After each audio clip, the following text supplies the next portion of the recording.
ਅੱਜ ਦੇ ਸੈਗਮੈਂਟ ਵਿੱਚ ਅਸੀਂ ਤੁਹਾਡੀ ਮੁਲਾਕਾਤ ਕਰਾਵਾਂਗੇ ਯੂਨੀਫਾਰ ਦੇ ਦੋ ਅਫਸਰਸ ਨਾਲ ਜਿਹੜੇ ਕਿ ਸਾਡੇ ਅੱਜ ਮਹਿਮਾਨ ਨੇ, ਜੋ ਪਿਛਲੇ ਸਮੇਂ ਦੌਰਾਨ ਅਸੀਂ ਦੇਖ ਰਹੇ ਹਾਂ ਕਿ ਜਿਹੜੇ ਡਰਾਈਵਰਸ ਨੇ ਉਹਨਾਂ ਤੇ ਬੱਸ ਜਿਹੜੇ ਚਲਾਉਂਦੇ ਨੇ ਉਹਨਾਂ ਤੇ ਜਿਹੜੇ ਅਸੌਲਟਸ ਹੋ ਰਹੇ ਨੇ, ਉਸ ਤੋਂ ਬਹੁਤ ਸਾਰੇ ਲੋਕ ਚਿੰਤਤ ਨੇ ਤੇ ਯੂਨੀਫਾਰ ਵੀ ਚਿੰਤਤ ਹੈ। ਕੀ ਇਹ ਸਮਝਦੇ ਨੇ ਇਸ ਦਾ ਕੀ ਹੱਲ ਹੈ ਤੇ ਕਿਸ ਤਰੀਕੇ ਨਾਲ ਇਸ ਮਸਲੇ ਨੂੰ ਅੱਗੇ ਲੈ ਕੇ ਜਾ ਰਹੇ ਨੇ, ਇਸ ਦੇ ਬਾਰੇ ਮੇਰੇ ਨਾਲ ਗੱਲਬਾਤ ਕਰਨਗੇ ਰੂਥ ਆਰਮਸਟਰੋਂਗ ਅਤੇ RP Singh Arora. Welcome to the programme. Thank you. Thank you. So Ruth, we'll start off with you. How long you have been associated with Unifor, and you also drive a bus. So these increasing assaults, are these a serious concern, a matter of concern for all? Absolutely, it's a serious concern. Assaults have gone up in the past few years and continue. As of to date, we have about 42 assaults. So from the beginning of the year. So we're looking about an assault every 2.7 days. ਜਦੋਂ assault ਦੀ ਗੱਲ ਕਰਨੇ RP Singh ji, ਤੇ ਕੀ ਕਾਰਨ ਕੀ ਨੇ ਕਿ ਇਹ ਕੌਣ ਲੋਕ ਨੇ ਜਿਹੜੇ ਅਸੌਲਟ ਕਰਦੇ ਹੈਗੇ ਨੇ? ਕੀ ਇਹਦੇ ਬਾਰੇ ਵੀ ਕੁਝ ਯੂਨੀਫਾਰ ਨੇ ਕੁਝ ਤਹਿਕੀਕਾਤ ਕੀਤੀ ਹੈਗੀ? ਜਿਹੜੇ ਅਸੌਲਟ ਕਰਨ ਵਾਲੇ ਐਕਚੁਅਲੀ ਉਹਨਾਂ ਨੂੰ ਕੋਈ ਡਰ ਨਹੀਂ ਹੈ ਇਸ ਵੇਲੇ, ਕਿਉਂਕਿ ਲਾਅ ਸਾਡੇ ਇਹੋ ਜਿਹੇ ਬਣੇ ਹੋਏ ਨੇ ਜੀ ਕਿ ਉਹਨਾਂ ਤੇ ਕੋਈ ਸਜ਼ਾ ਨਹੀਂ ਹੈ। ਜਿਹੜੀ ਯੂਨੀਫਾਰ ਦੀ ਮੇਨ ਡਿਮਾਂਡ ਇਸ ਵੇਲੇ ਹੈ ਕਿ ਇਹਨਾਂ ਤੇ ਸਖਤ ਤੋਂ ਸਖਤ ਸਜ਼ਾ ਹੋਣੀ ਚਾਹੀਦੀ ਹੈ। ਇਹਨਾਂ ਨੂੰ ਪਨਿਸ਼ਮੈਂਟ ਜਿਹੜੀ ਹੈ ਇਹਨਾਂ ਦੀ ਹੈ similar to the punishment of the, ਜਿਹੜੇ ਕਹਿੰਦੇ ਆ ਤੁਸੀਂ ਪੁਲਿਸ ਆਫਿਸਰ ਨੂੰ ਅਸੌਲਟ ਕਰਦੇ ਨੇ ਜਾਂ ਪੈਰਾਮੈਡਿਕਸ ਨੂੰ ਅਸੌਲਟ ਕਰਦੇ ਆ, ਠੀਕ, ਉਹਨਾਂ ਦੀ ਪਨਿਸ਼ਮੈਂਟ ਜਿਹੜੀ ਹੈ ਬਹੁਤ ਸਖਤ ਹੈ। ਉਹੀ ਜਿਹੜੇ ਬੱਸ ਡਰਾਈਵਰਾਂ ਦੀ ਜਿਹੜੀ ਹੈ ਪਨਿਸ਼ਮੈਂਟ ਸੇਮ ਹੋਣੀ ਚਾਹੀਦੀ ਹੈ ਬੱਸ ਡਰਾਈਵਰ ਨੂੰ ਅਸੌਲਟ ਕਰਨ ਵਾਲਿਆਂ ਦੀ। ਓਕੇ, ਤੇ ਇਹ ਤੁਸੀਂ ਦੇਖਦੇ ਆ ਜੀ ਬੱਸ ਡਰਾਈਵਰ ਜਿਹੜੇ ਨੇ ਉਹਨਾਂ ਦੇ ਨਾਲ ਪਬਲਿਕ ਵੀ ਇਨਵੋਲਵ ਹੁੰਦੀ ਹੈ। ਜੇ ਬੱਸ ਡਰਾਈਵਰ ਦੀ ਸੇਫਟੀ ਜਿਹੜੀ ਹੈ ਉਹ ਪਬਲਿਕ ਦੀ ਸੇਫਟੀ ਵੀ ਇਨਵੋਲਵਡ ਹੈ। ਬਿਲਕੁਲ। ਤੇ ਬੱਸ ਡਰਾਈਵਰ ਅਸੀਂ ਬੱਸ ਚਲਾਉਂਦੇ ਹਾਂ, ਲੈਟਸ ਸੇ 50 to 60 ਪੈਸੇਂਜਰ ਹਮੇਸ਼ਾ ਹੀ ਹੁੰਦੇ ਸਾਡੇ ਬੱਸ, ਰਾਈਟ, ਤੇ ਉਹ 50-60 ਪੈਸੇਂਜਰ ਜਿਹੜੇ ਨੇ ਜੇ ਬੱਸ ਡਰਾਈਵਰ ਤੇ ਉਸ ਟਾਈਮ ਚਲਦੀ ਬੱਸ 'ਚ ਕੋਈ ਅਸੌਲਟ ਕਰੇ ਜੀ, ਤੇ ਉਹ 50-60 ਬੰਦੇ ਜਿਹੜੇ ਉਹ ਵੀ ਨਾਲ ਇਨਵੋਲਵ ਨੇ। ਬਿਲਕੁਲ। And more over the public on the road, ਜਿਹੜੀ ਸੜਕ ਤੇ ਵੀ ਹੈਗੀ ਹੈ, ਉਸ ਟਾਈਮ ਤੇ ਕੀ ਹੋ ਜਾਣਾ ਅਸੌਲਟ ਹੋਣ ਤੋਂ ਬਾਅਦ, ਉਹ ਵੀ ਇਨਵੋਲਵਡ ਹੈ। ਰਾਈਟ। ਸੋ ਬੱਸ ਡਰਾਈਵਰ ਦੇ ਨਾਲ there are so many other people, ਕਿੰਨੇ ਜ਼ਿਆਦਾ ਬੰਦੇ ਵੀ ਜਿਹੜੇ ਨੇ ਇਨਵੋਲਵ ਨੇ। Right. So Ruth, as RP Singh has talked about that, lots of people are involved in this. It's not just the driver who is driving the car in case of an assault.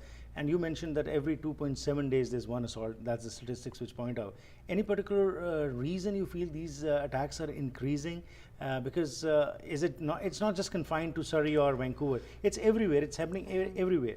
So what are the reasons for that? And as far as the rules are concerned, RP Singh says the rules are lax. They're not tough. So what can be done? Well, I believe it's systemic. Okay. So there's a lot of people out there with mental health issues, with drug addiction, and there's no services available to them to, right, to monitor them, to make sure they're getting proper care. And of course, they're the ones who ride transit. Right. And absolutely, the penalties are not strong enough. I think that's the strongest message that we can send, that if you assault a transit operator, you go to jail. And that's not being done. I mean, the sentences that are handing down are just, they're absolutely ridiculous, to be honest. Right now, what happens if there is an attack? ਕੀ ਹੁੰਦਾ ਕੀ ਹੈ ਜੇਕਰ ਕੋਈ attack ਹੋਇਆ ਹੈ? ਕਿਉਂਕਿ ਤੁਹਾਡੇ ਕੋਲ ਕੈਮਰੇ ਤਾਂ ਲੱਗੇ ਹੁੰਦੇ ਨੇ, ਉਹ ਰਿਕਾਰਡਿੰਗ ਹੋ ਗਈ, ਉਸ ਤੋਂ ਬਾਅਦ ਕੀ ਤੁਸੀਂ ਪੁਲਿਸ ਨੂੰ ਦਿੰਦੇ ਤਾਂ ਕੀ ਪੁਲਿਸ ਉਹਨਾਂ ਨੂੰ ਚਾਰਜ ਵਗੈਰਾ ਨਹੀਂ ਕਰਦੀ? ਪੁਲਿਸ ਕੋਈ ਚਾਰਜ ਨਹੀਂ ਕਰਦੀ ਹੈ। ਹੁਣ ਪਿੱਛੇ 2012 ਦਾ ਇੱਕ ਅਸੌਲਟ ਹੋਇਆ ਸੀ, ਔਰ ਫੇਸ ਤੇ ਪੰਚ ਮਾਰ ਕੇ ਦੇ ਵਾਸ ਬੈਡਲੀ ਕ੍ਰਿਟੀਕਲੀ ਇੰਜਰਡ। ਅੱਛਾ ਜੀ। ਉਹ ਕੀ ਹੋਇਆ, ਉਹਨੂੰ 18 ਮਹੀਨੇ ਦੀ ਹਾਊਸ ਅਰੈਸਟ ਦਿੱਤੀ ਉਹਨਾਂ ਨੇ ਸਿਰਫ। ਅੱਛਾ, ਦੈਟਸ ਇਟ। ਤੇ ਰੀਸੈਂਟਲੀ ਮੈਂ ਤੁਹਾਨੂੰ ਮੇਰੇ ਨਾਲ ਜਿੱਦਾਂ ਇੰਸੀਡੈਂਟ ਹੋਇਆ, ਮੈਂ ਇੱਕ ਆਪਣਾ ਇੰਡੋ ਕੈਨੇਡੀਅਨ ਮਿਡਲ ਏਜ ਪਰ ਪੈਸੇਂਜਰ ਮੇਰੀ ਬੱਸ ਚੜਿਆ, ਵਿਦਆਊਟ ਫੇਅਰ ਦਿੱਤੇ, ਪਿੱਛੇ ਜਾ ਕੇ ਬਹਿ ਗਿਆ। ਠੀਕ। ਅਸੀਂ ਕੁਛ ਨਹੀਂ ਕਹਿੰਦੇ ਕਿਸੇ ਨੂੰ ਫੇਅਰ ਬਾਰੇ। ਤੇ ਥੋੜੀ ਦੇਰ ਬਾਅਦ ਉੱਠ ਕੇ ਆਇਆ, ਮੈਨੂੰ ਕਹਿੰਦਾ ਮੈਂ 96 ਤੇ ਉਤਰਨਾ। ਅੱਛਾ ਜੀ। ਮੈਂ ਕਿਹਾ ਤੁਸੀਂ ਬਹਿ ਜਾਓ, 96 ਆਊਗੀ, ਮੈਂ ਲਾ ਦਾਂਗਾ ਤੁਹਾਨੂੰ। ਠੀਕ ਹੈ। 94 ਤੇ right on the bus stop ਆ ਕੇ ਬੈਲ ਮਾਰ ਕੇ ਕਹਿੰਦਾ ਮੈਨੂੰ ਉਰੇ ਲਾ ਦੇ ਤੂੰ। ਅੱਛਾ। ਕਿਉਂਕਿ ਮੇਰੀ ਬੱਸ ਐਕਸਪ੍ਰੈਸ ਸੀ, ਮੈਂ ਕਿਹਾ ਐਕਸਪ੍ਰੈਸ ਬੱਸ ਹੈ, ਮੈਂ ਇੱਥੇ ਰੁਕਦਾ ਨਹੀਂ, ਮੈਂ 96 ਤੇ ਰੁਕਾਂਗਾ, ਉੱਥੇ ਤੁਹਾਨੂੰ ਲਾ ਦਾਂਗਾ। ਰਾਈਟ। ਤੇ ਪੰਜਾਬੀ ਦੇ ਵਿੱਚ ਸਟਾਰਟਡ ਅਬਿਊਜ਼ਿੰਗ ਮੀ। ਅੱਛਾ। ਐਂਡ ਤੇ ਮੈਂ ਜਦੋਂ ਬੱਸ ਸਟਾਪ ਆਇਆ ਤੇ ਮੈਂ ਉਹਨੂੰ ਕਿਹਾ ਕਿ ਦਰਵਾਜ਼ਾ ਖੋਲ੍ਹ, ਤਾਂ ਮੈਂ ਕਿਹਾ ਚਲੋ ਉੱਤਰ ਜਾਣਾ। ਉੱਥੇ ਖੜਾ ਤੇ ਅਬਿਊਜ਼ ਕਰਦਾ ਰਿਹਾ, ਤੇ ਕਹਿੰਦਾ ਉੱਥੇ ਤੈਨੂੰ ਕੀ ਤਕਲੀਫ ਸੀ, ਲਾਹਨਤ ਲੱਗਿਆ ਮੈਨੂੰ। ਰਾਈਟ। ਤੇ ਮੈਂ ਕਿਹਾ ਉੱਥੇ ਮੈਂ ਰੋਕ ਨਹੀਂ ਸਕਦਾ ਸੀ, ਤਾਂ ਨਹੀਂ ਤੁਹਾਨੂੰ ਲਾਇਆ। ਡੈਜ਼ਿਗਨੇਟਿਡ ਤੁਹਾਡੇ ਕੋਲ ਇਲਾਕੇ ਨੇ ਜਿੱਥੇ ਤੁਸੀਂ ਰੁਕ ਸਕਦੇ ਹੋ? You can't stop the express bus ਦੇ ਵਿੱਚ ਅਸੀਂ ਪਾਰਟਿਕੂਲਰ ਜਗ੍ਹਾ ਰੁਕਦੇ ਹਾਂ। ਓਕੇ। ਤੇ ਫਿਰ ਇੱਕਦਮ ਉੱਪਰ ਨੂੰ ਆਇਆ ਤੇ ਪਿੱਛੇ ਪੈਸੇਂਜਰ ਬੈਠੇ ਸੀ, ਉਹਨੂੰ ਕਹਿ ਰਹੇ ਗੈਟ ਆਊਟ। ਤੇ ਇੱਕ ਉਤਰ ਰਿਹਾ ਸੀ, ਉਹਨੂੰ ਫੜ ਕੇ ਬਾਹਰ ਨੂੰ ਲੈ ਗਿਆ ਤੇ ਹੀ started fighting with him too, ਉਹਨਾਂ ਨਾਲ ਵੀ ਲੜਨ ਲੱਗਾ। ਤੇ ਜਿਸਲੇ ਉਹ ਫਿਰ ਉਹ ਬੰਦੇ ਦੇਖਿਆ ਕਿ ਨਹੀਂ, ਉਹ ਨਿਕਲ ਗਿਆ ਤੇ ਉਹ ਦਰਵਾਜ਼ਾ ਗੇਟ ਤੇ ਖੜਾ, ਮੈਨੂੰ ਫਿਰ ਇਹੀ ਗਾਲਾਂ ਕੱਢੀ ਜਾਵੇ। ਮੈਂ ਉਹਨੂੰ ਕਿਹਾ, ਮੈਂ ਕਿਹਾ ਭਾਈ ਸਾਹਿਬ ਜੇ ਤੁਸੀਂ ਇੱਥੇ ਉਤਰਨਾ ਤੇ ਉਤਰ ਜਾਓ, ਤੇ ਨਹੀਂ ਤਾਂ ਮੈਂ ਸਿਕਿਉਰਿਟੀ ਲੱਗਾ ਬੁਲਾਉਣ। ਕਹਿੰਦਾ ਬੁਲਾ ਲਾ ਸਿਕਿਉਰਿਟੀ ਜਿਹੜੀ ਬੁਲਾਉਣੀ ਆ। ਅੱਛਾ, ਉਹਨਾਂ ਮੇਰਾ ਕੀ ਕਰ ਲੈਣਾ। ਹੁਣ ਜਿਹੜਾ ਨੂੰ ਡਰ ਪੋਈ ਨਹੀਂ ਹੈ, ਡਰ ਪੋਈ ਨਹੀਂ ਇਹਨਾਂ ਨੂੰ, ਜੇ ਮਤਲਬ ਜੇ ਡਰਦੇ ਹੀ ਨਹੀਂ, ਉਹਨਾਂ ਨੂੰ ਪਤਾ ਕੁਝ ਨਹੀਂ ਹੋਣਾ। ਜੇ ਉਹ ਡਰਨਗੇ ਤਾਂ ਹੀ ਉਹਨਾਂ ਤੇ ਜਿੰਨਾ ਜੀ ਸਖਤ ਤੋਂ ਸਖਤ ਸਜ਼ਾ ਨਹੀਂ ਹੁੰਦੀ ਤੇ ਹਾਸ਼ ਤੋਂ ਹਾਸ਼ ਪਨਿਸ਼ਮੈਂਟ ਨਹੀਂ ਦਿੰਦੇ, ਇਹਨਾਂ ਨੇ ਨਹੀਂ ਬਾਜ ਆਣਾ। As he's telling about his own particular incident where somebody abused him openly. Now the rules are lax, and what is being done by your organization to take it up at a higher level? And have you taken it? And if yes, what has been the response from the government? And if no, why not? Well, right now there's Bill C-533. It's a liberal bill that's trying to go through a conservative government. Okay. So that is a difficult right there. ATU back east has been working very hard on pushing this bill through. They now have a conservative senator on board, in the sense that he is going to present a bill to Parliament. So, I mean, that's very hopeful. In the meantime, I do believe that the judges can sentence stronger. That is their own decision. I mean, we have security on. We don't have enough security. They haven't hired security in Coast Mountain since 2010.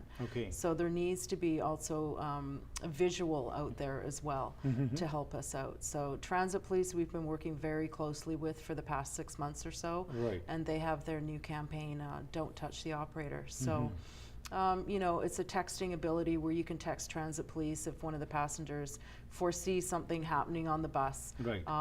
Because for a lot of the time, we don't, once we're being assaulted, there's an assault alarm, but other than that, there's no resource for us. So what else needs to be done, and how is this matter being taken seriously by the authorities that matter, and also how your organization is trying to bring this awareness amongst the people as well as the government? We'll talk for this after this break.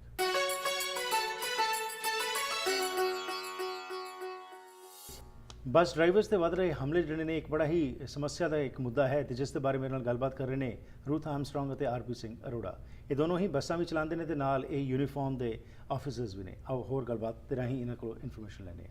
So break ਤੋਂ ਪਹਿਲਾਂ ਜਿਹੜਾ ਮੇਰਾ ਸਵਾਲ ਸੀ ਕਿ ਇਹ rules lacks ਨੇ, ਤੁਸੀਂ ਕੋਸ਼ਿਸ਼ ਕੀਤੀ ਜਾ ਰਹੀ ਹੈ ਫੈਡਰਲ ਲੈਵਲ ਦੇ ਉੱਤੇ ਕਿ ਇਹ ਬਿੱਲ ਜਿਹੜਾ ਹੈ ਪਾਸ ਹੋਵੇ, ਪਰ ਜਦ ਤੱਕ ਇਹ ਨਹੀਂ ਹੁੰਦਾ ਤਦ ਤੱਕ ਤੁਸੀਂ ਕੀ ਮੰਗ ਕਰਦੇ ਹੋ? ਕਿਉਂਕਿ ਆਫਟਰ ਆਲ ਟ੍ਰਾਂਜ਼ਿਟ ਪੁਲਿਸ ਦੀ ਤੁਸੀਂ ਗੱਲ ਕੀਤੀ, ਟ੍ਰਾਂਜ਼ਿਟ ਪੁਲਿਸ ਬਾਰੇ ਅਸੀਂ ਜੋ ਸੁਣਿਆ ਕਿ ਉਹ ਕਾਫੀ ਚੰਗੀ ਉਹਨਾਂ ਨੂੰ ਤਨਖਾਹ ਮਿਲਦੀ ਹੈਗੀ ਹੈ, ਪਰ ਕੀ ਉਹ ਨਹੀਂ ਹੋ ਸਕਦਾ ਕਿ ਉਹ ਵੀ ਇੱਕ ਵਕਤੀ ਜਾਂ ਕੋਈ ਐਸਾ ਸਿਸਟਮ ਹੋਵੇ ਜਿਹਦੇ ਨਾਲ ਕਿ ਬੱਸਿਸ ਦੇ ਨਾਲ ਵੀ ਉਹ ਹੋਣ, ਨਾ ਕਿ ਸਿਰਫ ਉਹ ਟ੍ਰਾਂਜ਼ਿਟ ਦੇ ਉੱਤੇ ਹੀ ਹੋਣ, ਜਿਹੜੀ ਆਪਣੀ ਸਕਾਈ ਟ੍ਰੇਨਸ ਹੈਗੀਆਂ ਨੇ? ਰੀਸੈਂਟਲੀ ਇੱਕ ਕੰਪੇਨ ਸਟਾਰਟ ਕੀਤੀ ਹੈ, ਡੋਂਟ ਟੱਚ ਆਵਰ ਆਪਰੇਟਰਸ। ਅੱਛਾ ਜੀ। ਇਹ ਜਿਹੜੀ ਕੰਪੇਨ ਹੈ ਇਹ transit police, cost mountain bus company ਤੇ ਯੂਨੀਫੋਰ 111 ਨਾਲ ਤੇ ਨਾਲ ਮਿਲ ਕੇ ਕੀਤੀ ਹੈ। ਠੀਕ ਹੈ।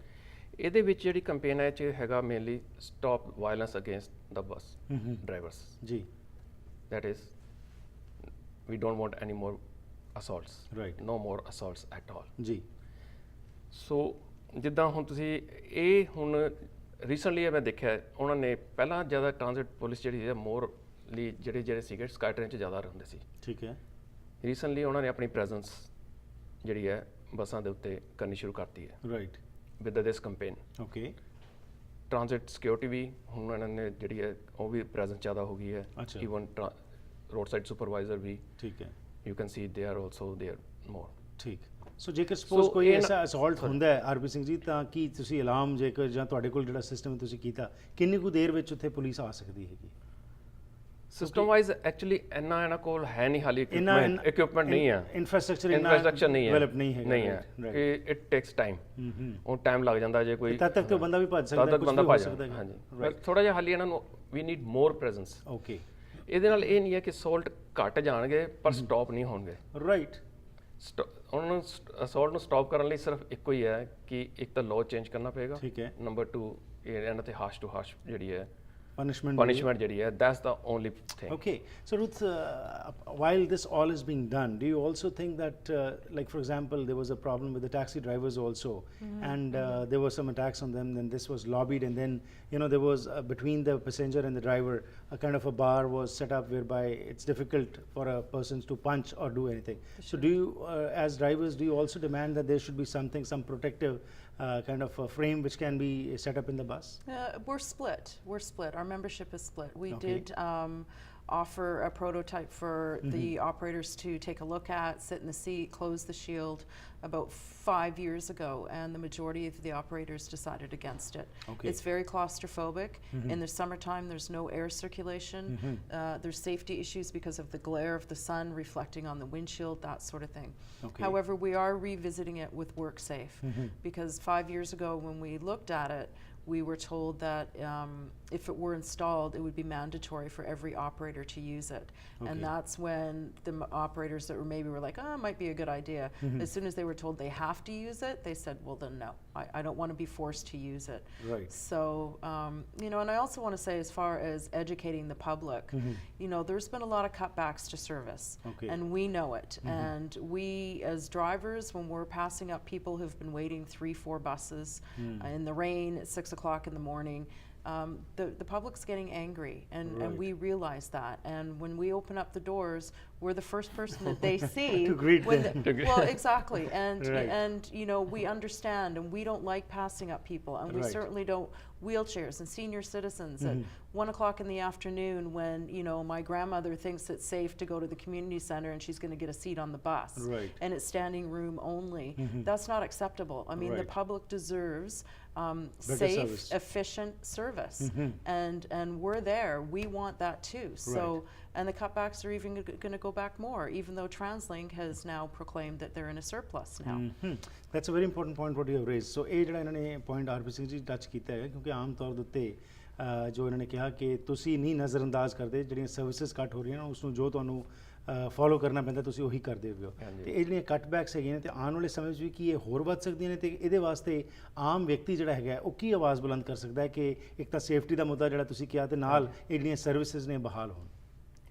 ਇਹ ਜਿਹੜੀ ਸਰਵਿਸ ਜਿਹੜੇ ਕੱਟ ਕਰ ਰਹੇ ਨੇ, ਤਾਂ ਬੱਸਾਂ ਹਰ ਕੋਈ ਲੇਟ ਭੱਜ ਉਹ ਚੱਲ ਰਹੀਆਂ। ਠੀਕ ਹੈ। ਉਹ ਲੇਟ ਨਾਲ ਹਰ ਇੱਕ ਕੋਈ ਪੈਸੇਂਜਰ ਜਿਹੜਾ ਚੜ੍ਹਦਾ, ਉਹ ਕਈ ਵਾਰੀ ਸਾਨੂੰ ਕਹਿੰਦਾ ਵੀ ਪਿਛਲੀ ਬੱਸ ਲੰਘ ਹੀ ਕਰੇ ਕਿ ਉਹ ਬੱਸ ਭਰੀ ਗਈ ਹੈ।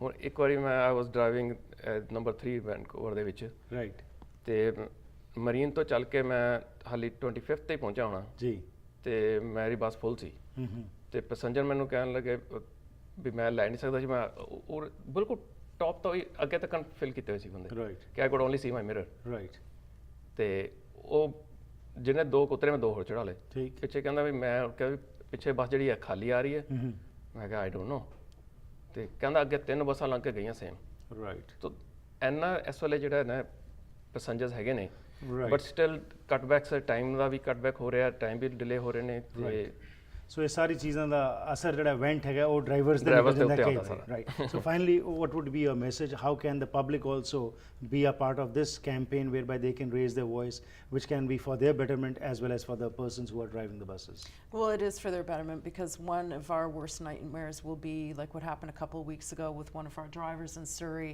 Well, he was sucker punched in the face while he was actually driving the bus. So, Right. you know, our concern is somebody in the public is going to get run over. So, you know, we need to write to TransLink. We need to support transportation. And of course, we can get right into the referendum Of course. and all that sort of thing, but we need sustainable funding. I mean, Right. transportation is so important in our communities, and maybe try and be a little bit more patient with our drivers. It's like they say, do you yell at your waiter if your food's cooked the wrong way, right? I mean, it's really along that line. So Right. we really need to work together and be empathetic towards each other. Right. And if you do see something going on the bus, call 911 or call, you know, the transit police, the text number that they have. Thank you. ਤੇ RP Singh ji, ਤੁਸੀਂ ਅਖੀਰ ਵਿੱਚ ਕੀ ਕਹਿਣਾ ਚਾਹੋਗੇ, ਕੀ message ਦੇਣਾ ਚਾਹੁੰਦੇ ਹੋ ਖਾਸ ਤੌਰ ਉੱਤੇ ਸਰਕਾਰ ਨੂੰ ਤੇ ਲੋਕਾਂ ਨੂੰ? ਮੇਰਾ ਮੈਸੇਜ ਪਬਲਿਕ ਲਈ ਹੈ, ਉਹਨਾਂ ਨੂੰ ਰਿਕੁਐਸਟ ਕਰਦਾ ਕਿ ਉਹ ਆਪਣੇ ਐਮਪੀਜ਼ ਕੋਲ ਜਾ ਕੇ ਉਹਨਾਂ ਨੂੰ ਕਹਿਣ ਕਿ ਜਿਹੜਾ ਬਿੱਲ ਪੇਸ਼ ਹੋਣਾ ਪਾਰਲੀਮੈਂਟ ਦੇ ਵਿੱਚ C533, ਉਹ ਜਾ ਕੇ ਉਹਨੂੰ ਸਪੋਰਟ ਕਰਨ। ਠੀਕ। ਨੰਬਰ 2, ਪਬਲਿਕ ਨੂੰ ਚਾਹੀਦਾ ਕਿ ਉਹਨਾਂ ਡਿਮਾਂਡ ਰੱਖਣ ਕਿ ਡਰਾਈਵਰ ਦੀ ਸੇਫਟੀ ਲਈ, ਸੋ ਡੈਟ ਜਿਹੜੇ ਡਰਾਈਵਰ ਨੇ ਉਹਨਾਂ ਨੂੰ ਉਹਨਾਂ ਦੀ ਫੈਮਲੀਜ਼ ਨੂੰ ਇੱਕ ਥਾਂ ਤੋਂ ਉਹਨਾਂ ਦੇ ਡੈਸਟੀਨੇਸ਼ਨ ਤੇ ਪਹੁੰਚਾਉਣ ਲਈ ਸੇਫ ਐਂਡ ਸਾਊਂਡ ਪਹੁੰਚਾ ਦੇਣ। ਧੰਨਵਾਦ ਜੀ ਤੇ ਸ਼ੁਭਕਾਮਨਾਵਾਂ ਕਿ ਜਿਹੜੇ ਤੁਸੀਂ ਇਸ਼ੂਜ਼ ਨੂੰ ਲੈ ਰਹੇ ਹੋ, ਕਿਉਂਕਿ ਬਾਕੀ 'ਚ ਇਹ ਚਿੰਤਾ ਦਾ ਵਿਸ਼ਾ ਹੈਗਾ, ਕਿਉਂਕਿ ਡਰਾਈਵਰਸ ਜੇਕਰ ਸੁਰੱਖਿਅਤ ਨਹੀਂ ਮਹਿਸੂਸ ਕਰਨਗੇ ਤਾਂ ਆਮ ਜਨਤਾ ਵੀ ਆਫਕੋਰਸ ਉਹਨਾਂ ਦੀ ਵੀ ਸੇਫਟੀ ਐਟ ਰਿਸਕ ਹੈਗੀ। Thank you very much and best ਵਿਸ਼ੇਸ।